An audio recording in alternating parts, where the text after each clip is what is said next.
And can we change the slide? Great. Thank you. All good. I think I need to do one. All right, can you try? We're going to the Getty and I do. See, but yeah, thank you. Thank you. Great. So thank you very much, everybody, for staying on. I'm here today to talk a little bit about what we're most passionate about at Getty Images, which is moving the world through the power of storytelling. And most particularly today, I'm here to really talk about visualizing sustainability. Now, we should address, first of all, why visuals? Well, we have found in the surveys that we do, we are living in an increasingly visual world, so much so that 3 in 5 are now telling us that they are making decisions on brands entirely based on the visuals that they see.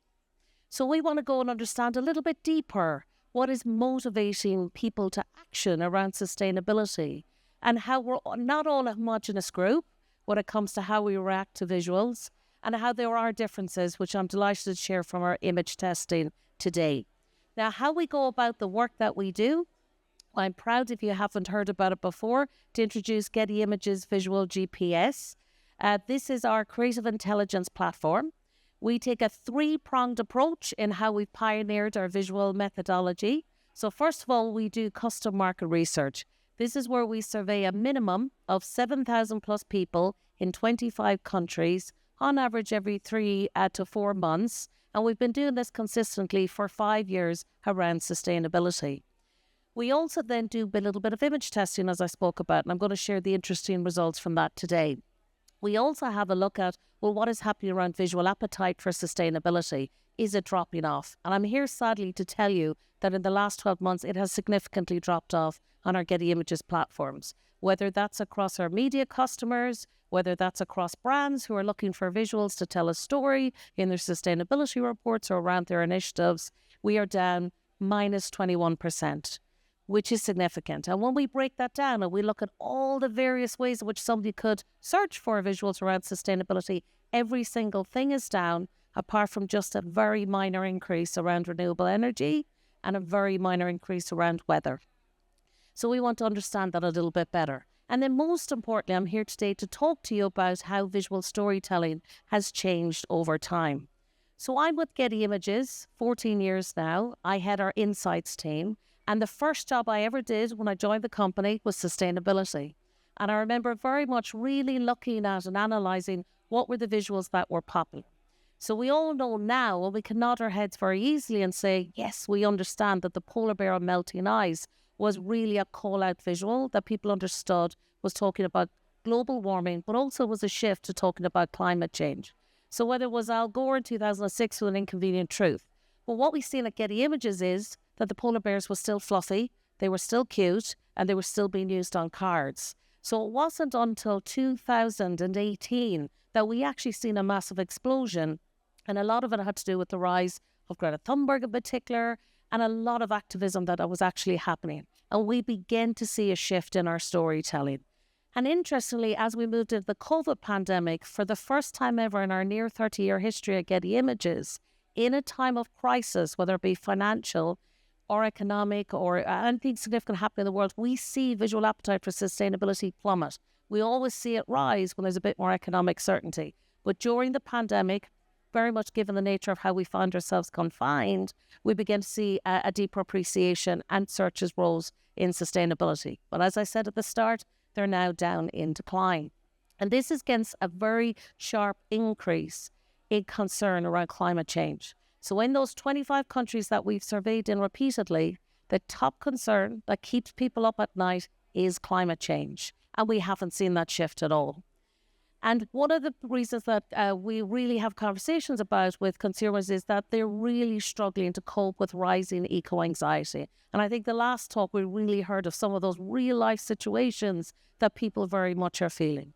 And I'm sure some of you have heard in the room, but there has been a new word coined, nostalgia, which is to define a new emotion of how people feel with immediate destruction on their doorsteps. So this is having an impact, and we can see now that sustainability is at a tipping point. You know, there's a big concern out there. people are looking to brands to actually help do better for the environment. Now, I have to say, in all sincerity, every time we look at the data, it's very much we see that 7,000 plus people saying, well, it's down to us as individuals, it's down to governments, and it's down to brands. But the anxiety is rising to understand what can we do. So there's a huge amount of brand cynicism that continues to persist today. So things like, where a product or a service, is marketed as being green is seen as a ploy in some way. Or there's a mistrust that's high very much at the moment on whether when a company has ESG commitments, whether it's a PR stunt or it's truly being driven. And at the same time, there's a really big demand that sustainability is a new visual standard. Now, you might ask, how can we say that?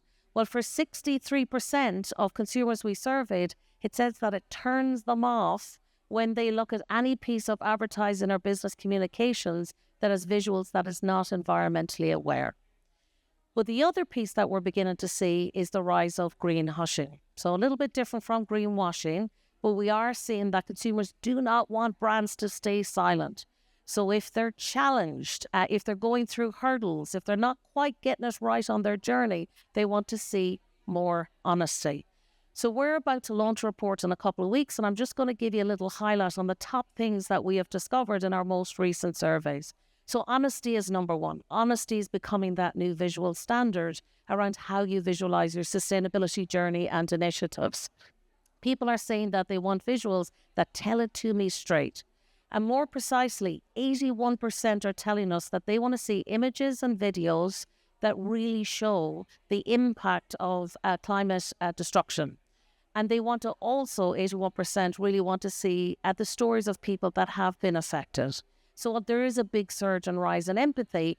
And hopefully you've seen a lot of the visuals that are on all of the screens outside in the networking area. But they are the world as it has been for the last 12 months. And we're Getty Images editorial photographers that captured that around the world.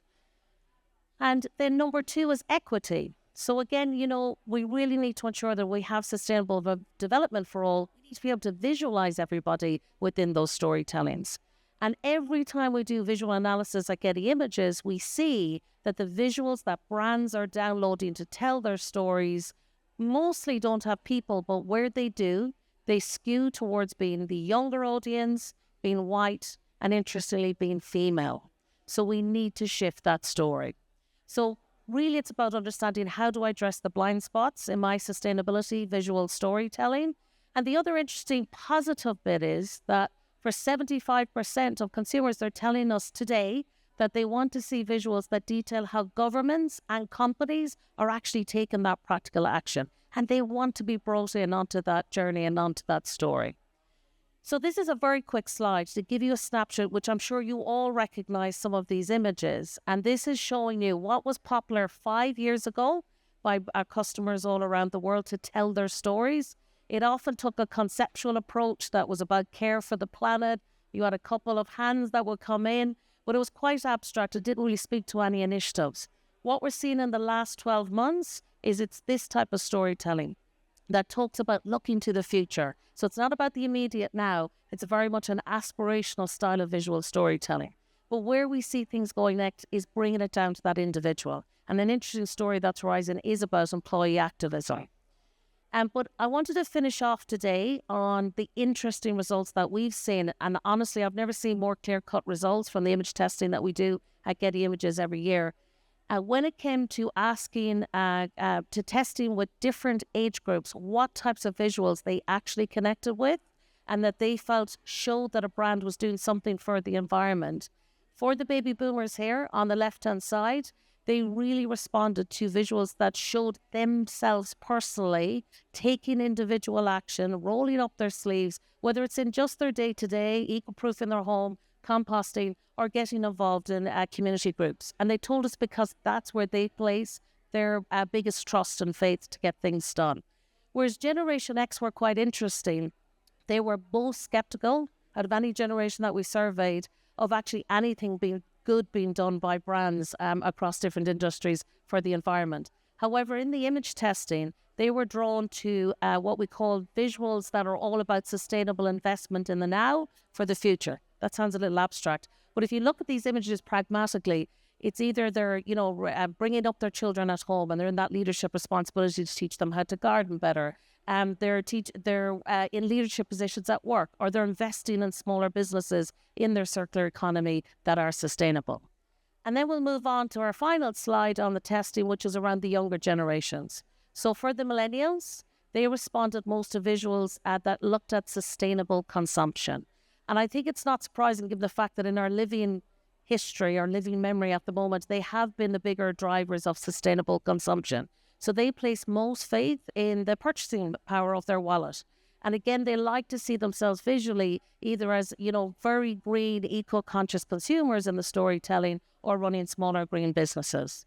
And then our last age group, because we only survey from 18 plus, so we haven't been able to touch Gen Alphas or Gen Beta that are being born at the moment. But for Generation Z from 18 plus upwards, they had a different response. They really responded to visuals that had a global feel, that showed them bringing people of all ages together to take collective action for the environment. And they told us some of the reasons for this was they don't feel they have the same annual consumer spending power, and that they place most trust in technology and the media to actually try to do better for the planet.